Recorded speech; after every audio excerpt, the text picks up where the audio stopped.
On the night of January 31st to February 1st, 2026, 84-year-old Nancy Guthrie disappeared from her home in a small community near Tucson, Arizona. She was last seen in the evening as she was returning home from a family gathering. According to authorities, there is no evidence that she left her home voluntarily. When she did not show up the next morning for a scheduled church service, her family reported her missing. After officers entered the house, they discovered signs that led them to treat the case as a possible crime.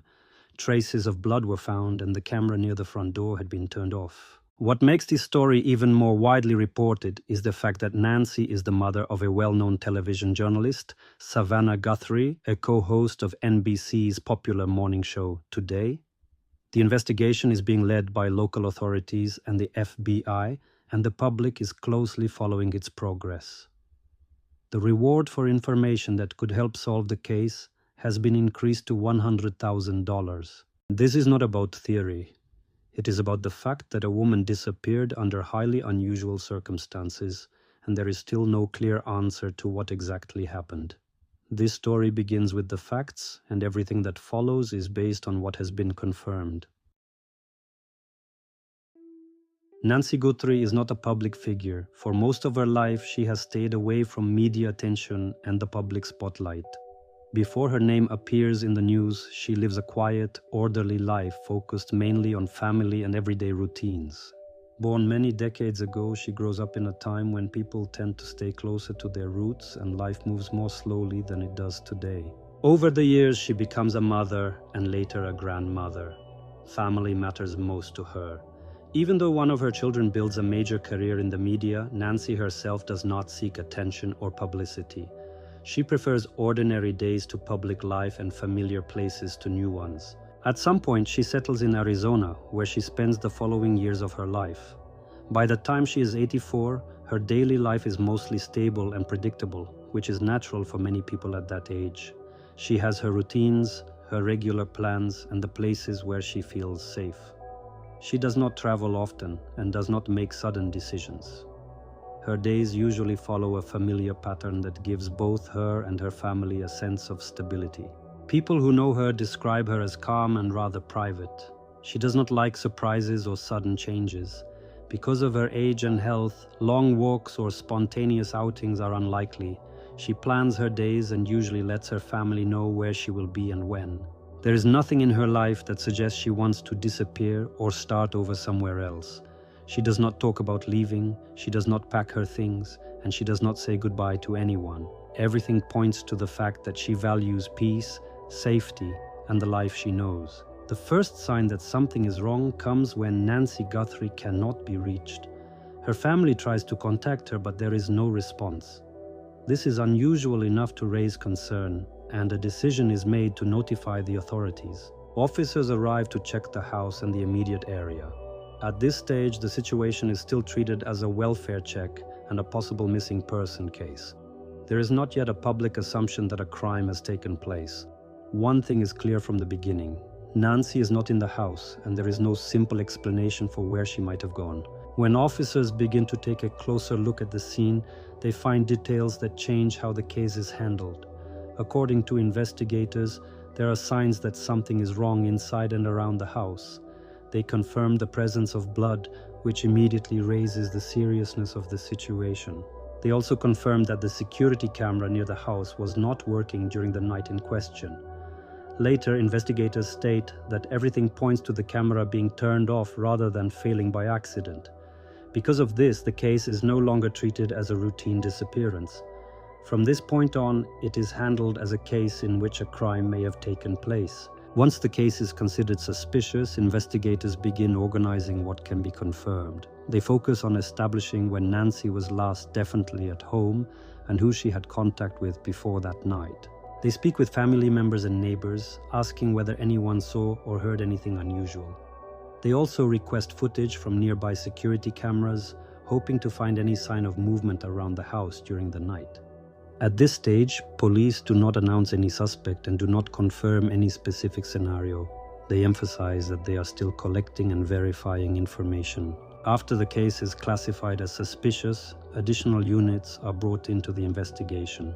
Alongside local police, Other agencies join in to help analyze the evidence and coordinate further steps. Investigators officially state that the case is being treated as a possible crime and that their goal is to determine exactly what happened that night. The process of organizing and reviewing the evidence begins. Footage from nearby cameras, phone records, and other data that could help reconstruct the events are examined. Each piece is analyzed separately and then compared with other information added to the case file. Police also reach out to local residents for help. They ask for any camera footage, information about unusual vehicles, or people seen near the house on the night of the disappearance.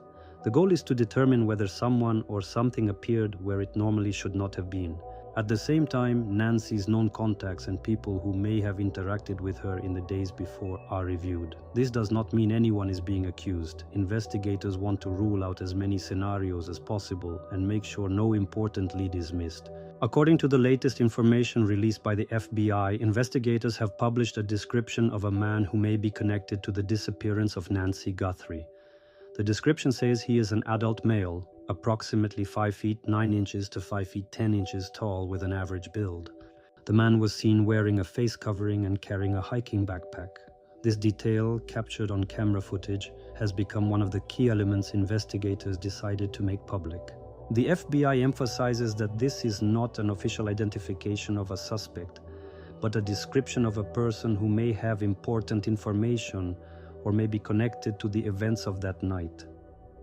Releasing this information is meant to encourage new tips from people who may have seen someone matching this description in or around Nancy's neighborhood at the time.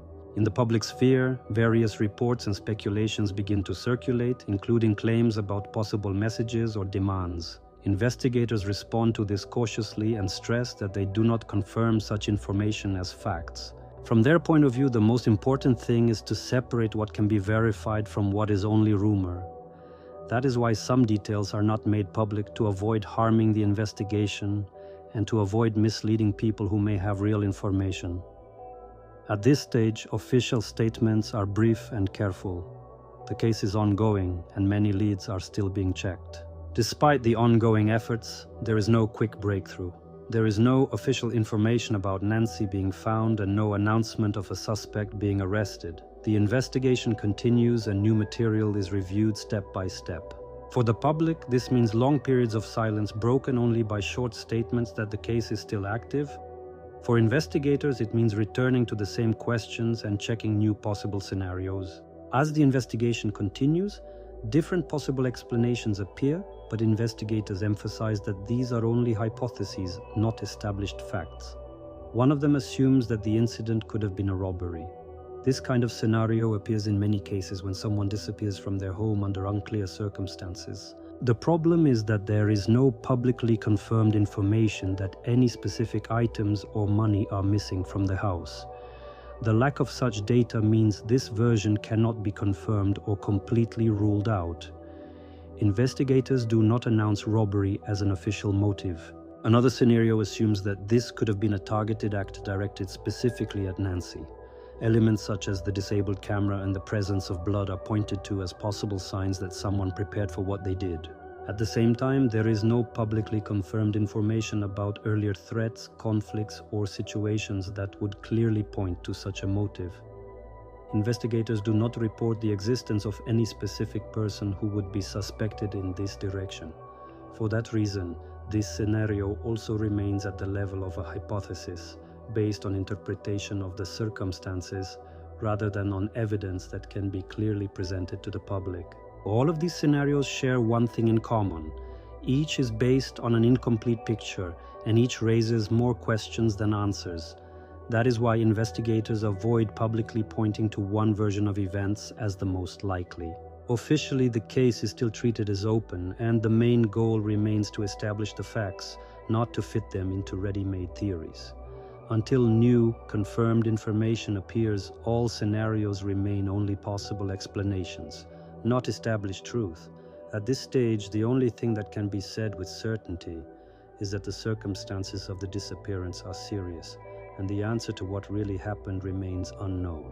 As time passes, the case begins to attract more and more media attention. At first, information appears mainly in local outlets. but later the story reaches national news. A major reason for this is the fact that the disappearance involves the mother of a well-known journalist, which makes the story more widely noticed. The media focus on the basic facts: the disappearance from the home, the signs suggesting a possible crime, and the involvement of different agencies in the investigation. At the same time, journalists emphasize that the case is ongoing and that many details have not yet been confirmed. For the public, this means the case is no longer seen as just a local issue, but as an event of wider significance. With greater interest comes a larger number of comments, speculations, and theories. Some are based on available information, others on guesses or fragments of unconfirmed reports. This is a natural effect of media attention, but it can also make the investigators' work more difficult. Authorities try to remind people that not every piece of information circulating in the media or online has evidentiary value. That is why official statements are cautious and limited to what can be confirmed. From their point of view, it is more important than quick headlines not to mislead people who might actually have useful information. Media attention also has another side. Because of it, more people learn about the disappearance and more people pay attention to what is happening in the area.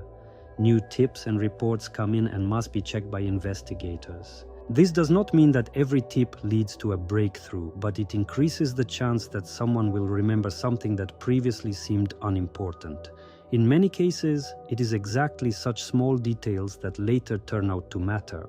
That is why, despite a cautious approach to the media, authorities do not completely cut themselves off from public help and continue to ask for information that may be related to the case. Media interest also means greater pressure for quick answers. The public wants to know what happened and expects clear statements. In practice, however, investigations like this rarely move quickly and rarely provide simple answers. That is why tension arises between the need to inform and the need to remain cautious. Investigators have to weigh every word, knowing that information released too early or too imprecisely can harm the case. At this stage, the role of the media and public reaction comes down to one thing. The case remains in the spotlight, but its resolution still depends mainly on the work of investigators and on whether new confirmed facts can be uncovered. One of the reasons the case quickly attracts nationwide attention is the fact that a close relative of Nancy Guthrie is a well-known television journalist. According to media reports, this is her daughter, a person who has been present in major news programs for many years. Her work involves covering topics that often stir strong emotions and controversy, including public affairs, politics, and court cases.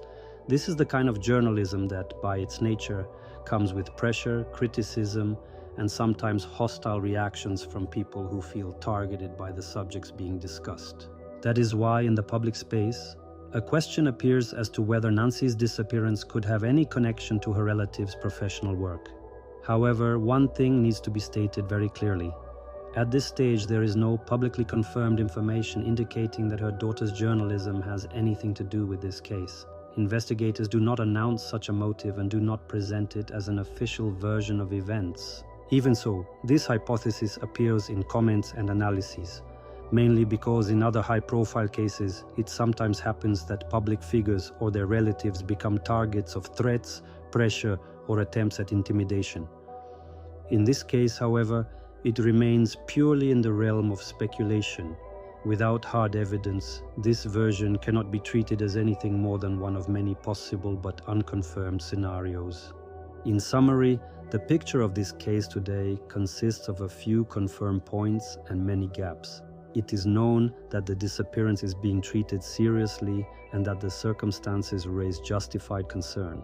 What is not known is what exactly happened, who was involved, and why it happened. As long as these questions remain unanswered, the investigation cannot be closed. Any new piece of information may change the direction of the search or shed new light on what is already known. At this stage, the only responsible thing that can be said is that the case remains open and its most important questions are still waiting to be answered. Thanks for sticking with me all the way to the end of this episode. If you haven't subscribed yet, I'd really appreciate it if you did. It doesn't cost you anything, and it helps me grow this channel. And if there's a case or a topic you'd like me to cover next, leave it in the comments. I read them and I'll definitely take your suggestions into account. Thanks for watching, and I'll see you in the next episode. Take care.